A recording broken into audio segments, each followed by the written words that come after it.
Is this working? It is. It's a bit like a bad boy band, isn't it, really? Very bad boy band. Okay, well, I'm going to, hopefully, if I can make this work, we're going to talk today, if we can, about how complicated it is to do anything at the moment. It always has been, but it's getting more and more difficult. So we don't have any answers, but we're going to try and give you a few that maybe that might work. So we were lucky enough to get some time from the President to introduce us.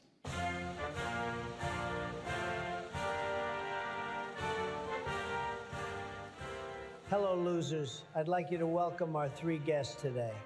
From Bridge F61 and Blind Date, Will Harris.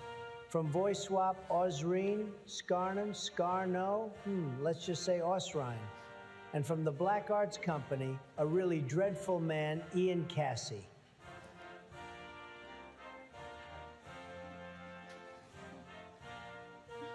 That's it, really, I think.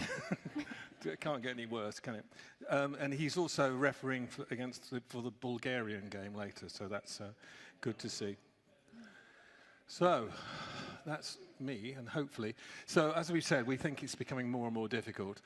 Years ago, in the 60s, there was a man called Marshall McLuhan who talked about the medium being the message, which wasn't difficult because he had television, just about radio, posters, and that was about it, really, wasn't it? Now, of course, the whole medium world now, we've called it a mashup, because apparently that's the sort of phrase that the youngsters use now. And these are just some of the media.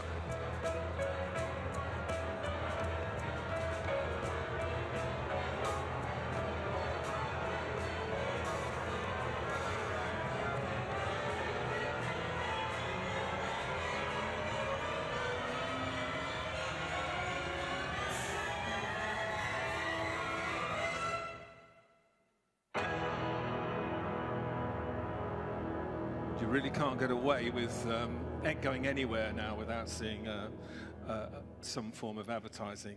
Now, allegedly, consumers see between 4,000 and 10,000 messages, commercial messages a day. Now, I tried that yesterday walking around London, and I got to about 30. But there is absolutely enormous numbers of messages. The problem also is that the average human attention span apparently is 8 seconds. Listening to me is probably 4. And I'm on about 2. But basically, so if you put those two together, you're in real trouble, I think. And now, apparently, you have to see a message 7 times before people recognize it or buy or even act on it. So it's a very, very complex world out there, and I'm sure you're all fed up with doing it every day. And the effect of influences is quite extraordinary. There's apparently 350 million people have registered as people who can influence everyone else, hopefully themselves. And in America alone, there's 27 million, which is about 10% of the population, roughly. So the other efforts at the moment, the problem is government intervention. They're telling us who and where and when you can see messages, which is probably not a bad thing, but they are, and it's dangerous because it is the government. And of course, we're all paranoid about social reaction. And the problem is if we did something and they said, oh, that's great, and carried on, that would be fine. But the next second, they're going, that's awful, you shouldn't have done it. So you can all go home now, because it really is quite a depressing situation. But we're going to try and give you some bright spots with a bit of luck. And I'm joined now by Will Harris from Bridge F61. Well, this is really nice to be here. What a fantastic conference this is. I've not been to one of these for a while. So I'm going to tell you something that I haven't said before, and I'm hoping that no one else has said it, because that'll make it more interesting for you. I spent the last year building an AI marketing business. So I've been as a CMO, I've been at the sharp end of this, and I've come to realize a few things, which I think are worth sharing and might help you when you're considering this. So the first thing is that there are some topics that AI is brilliant at.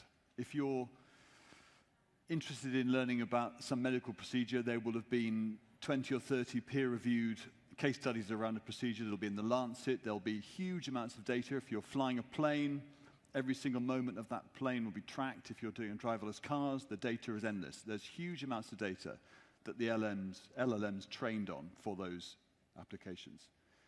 The marketing data is really shonky. Okay? It trained on, or they trained on, the marketing of marketing. Case studies, presentations like that, presentations like this. They train, it's Harvard Business Reviews. There is no complete data set that the LLMs trained on because the data is behind all the client firewalls or the Google or the Meta paywalls. So no one really knows in marketing what works and what doesn't. There's a whole series of assumptions that we've made over the years, and that's what the LLMs have been trained on. And that's really dangerous because it means if you are using conventional LLMs, if you're using ChatGPT or Claude to run your marketing plan, you are essentially going to drive your business off a cliff. And what's worse than that is there is a new rise that I'm beginning to see of what I call the prompt jockeys. So people who are essentially completely untrained in marketing, but great at creating agents. And what they do is they make these very, very clever, interesting processes that will take an input, and using AI, it'll create all the advertising, the plan you need, and the media content, and the influencer strategy. It will look like a really good, joined-up campaign plan, but it's basically rubbish. And unfortunately, we're at the stage where people go, my goodness, it's astounding that you can do that in 5 minutes, which would have taken me months. But if it's shit, it's shit. So we're going to go through that phase where people are going to be, probably no one in this room because you're all incredibly wise, but people are going to be buying into this stuff, and they're going to be spending a lot of money, and they're going to be trashing their reputations because what comes out of it is not right. So that's my first point to make. LLMs do not do marketing properly. So what we've tried to do, obviously, clearly, if that was the insight, we have tried to build what we call a reasoning engine for marketing.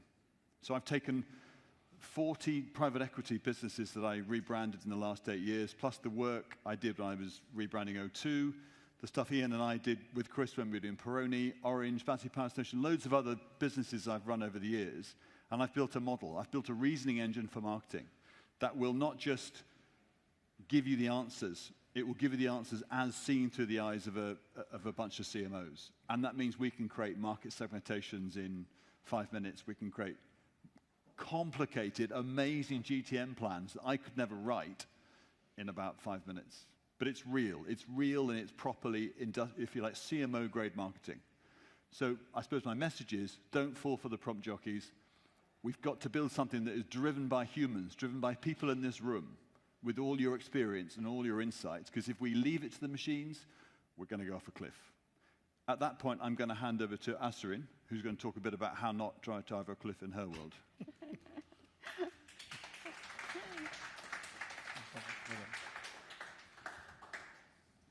Hi, also a disclaimer. 2 days ago, I was in the middle of Europe in a kayak when I received a call from Ian that you are speaking at MadFest. So this is my very modern tablet, by the way, eco-friendly, no energy required, and a bunch of notes to help me. So my name is Ausrine, and if you do want to know how to pronounce my surname, please hit me up at the festival. I will share the secret. So I'm the CEO of VoiceSwap. And quite often when I tell people what we do, they tend to lower their voice as if I'm going to steal it.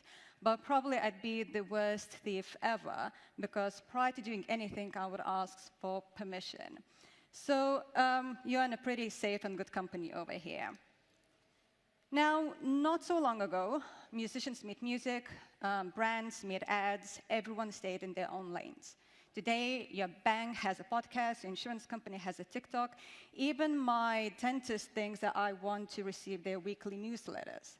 Whether we like it or not, every company, every brand is becoming a media company. The only question is, who actually wants to listen to it? So, and this is probably the biggest shift in advertising industry. For decades, we thought in campaigns. We launched them, we measured them, and we moved on. AI completely changed that. Brands are no longer creating campaigns, they're creating conversations and conversions. And that completely changes the role of voice. One voice can now exist across hundreds, even thousands of channels, interactions, and moments. And suddenly, advertising becomes something bigger than just persuasion. Every interaction, is another opportunity to build, or what I've seen a lot in my industry, damage a relationship with your audience. And today, I don't think that anyone has a question whether AI can clone a voice. We all know the answer to that. The real question is, if AI can generate any voice in the world, what makes one voice more valuable than another? Because once everyone has access to the same technology, technology becomes less of the competitive advantage, and brands that people remember become the competitive advantage. And that's where something interesting happens.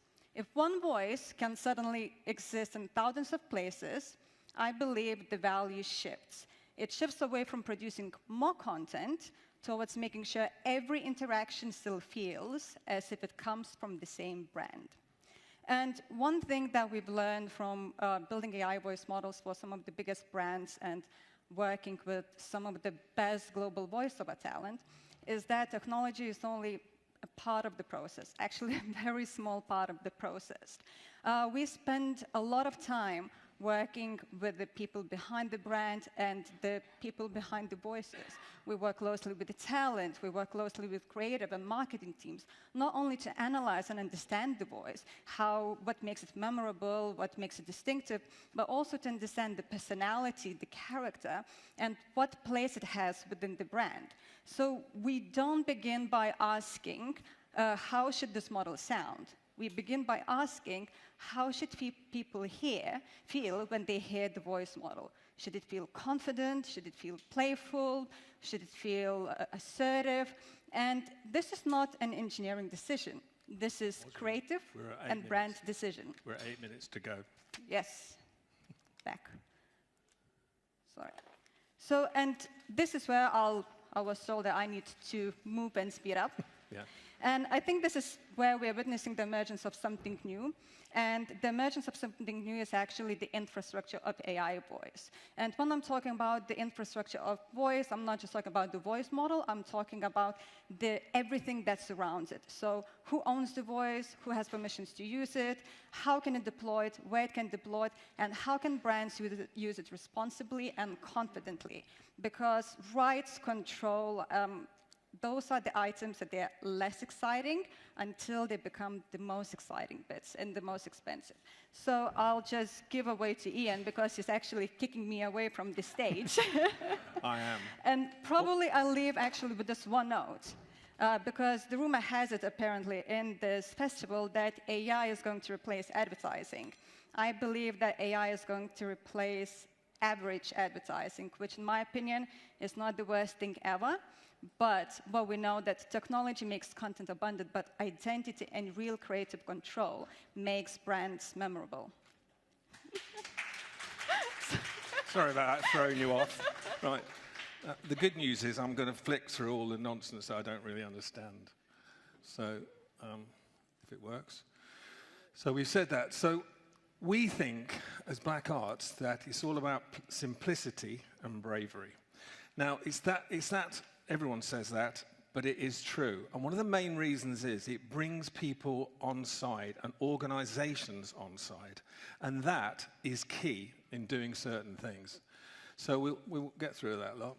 And we all know these are wonderful. And it's very succinct. And then it's being brave, things like the British Airways ad. That is just a fantastic ad. Obviously, it costs nothing to make because she just looked out the window. But it's beautifully made. It's very clever and very well done. And that's even cleverer. While they're spending millions advertising a film for Barbie, someone's forgotten Ken. And then a guy from 1 Minute Brief, Kieran, just did it. And it's just so clever. So funnily enough, we've got some hundreds of clever ideas, but this was the thing we did with Samuel L. Jackson. One for the Boys campaign, which is trying to get men to talk to each other about cancer, basically finding out how to get themselves checked and speaking to each other about the pains they have. Can you tell what this is about, ladies and gentlemen? We asked 212 men to volunteer for a prostate exam. These are the only ones that said yes.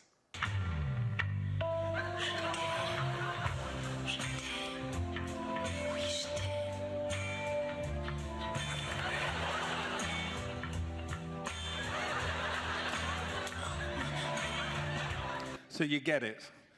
The response from the NHS, number one was to put Sam on the website. We'd asked and they said, no, we don't do it. But more to the point, they were inundated, which of course was great news, but not for the NHS because he doesn't want to be inundated by people who wanted to do that test.